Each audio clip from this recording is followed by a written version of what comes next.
Hey everybody, Law here. I want to talk with you a little about the Vulture and hopefully clear up some misconceptions about it, as well as talk to you about what kind of player this ship would most appeal to. One thing I wanted to clarify about the Vulture is that it doesn't have any drones in it. Some people were a bit confused by this at first. It's also a single pilot ship, so all of the facilities within it are designed to accommodate just one person. This includes a single bed and bathroom facilities. It also has 16 SCUs worth of cargo space, so it will be useful for doing light cargo runs. It's a utilitarian vehicle, so it's not going to break any racetrack records or be the most maneuverable of ships, but it will come stocked with components that are more industrial in nature. So, what's the appeal of this ship? Who's going to want to get one? This ship is going to be a great introduction to the salvage career path. It'll have a lot of appeal factor for people who want to have a more hands-on approach to salvaging.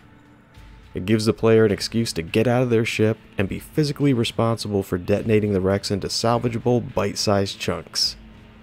And then they get to have the visceral experience of getting back into their ship and using it to chew those pieces up and crap out Borg-like cubes of scrap that can be sold for profit. Another great thing about this ship isn't necessarily a feature, but it is a noticeable shift in CIG's selling practice. The ship itself is more reasonably priced for what you're getting, and it's even cheaper than the starter mining ship. So it looks like CIG took something away from their last concept sales and dialed it back a bit in the price hiking department. There's also far less of a gap between the prices of the War Bond and regular editions of this ship. LTI is still only being offered with the War Bond edition, and that's pretty much going to be the practice from this point on. I wasn't happy about this at first, but I get it. They're still a crowd-funded project, and this is how they make their money. So they're going to continue to encourage people to buy new ships instead of continuously melting and reshuffling their fleet just to get their hands on whatever's new. There's a common theme among Star Citizen ships that I feel a lot of people still don't fully understand, and that's bigger doesn't necessarily always mean better. If you're going to be a scrapper, then this ship could be a welcome addition to your fleet, even if you already own a reclaimer. Every ship is going to have a purpose as well as an advantage and a disadvantage to it. A bigger salvage ship like the reclaimer is going to be better for bigger jobs, like for instance taking apart large to capital class ships. While the Vulture is going to be better suited for dismantling medium and smaller size ships. The reclaimer is still going to be huge and efficient at what it does, but it's also going to require a crew to operate it.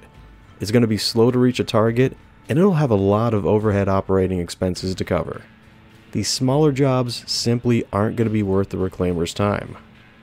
Whereas the Vulture is going to be perfect for living up to its namesake by going after and making a profit off of every wreck that it comes across, no matter how small.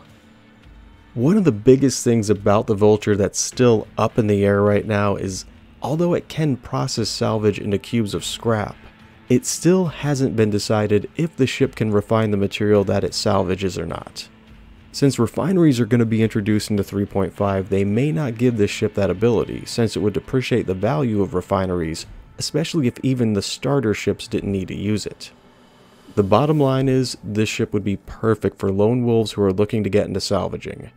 It could also appeal to someone who is really committed to the salvaging career path and wants to add a smaller ship to their fleet, to take out at times when it's just them and their full reclaimer crew isn't available.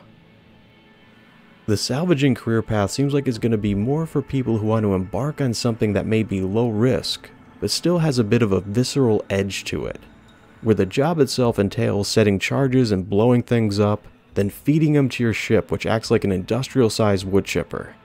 All of these acts seem fairly cathartic in their own right.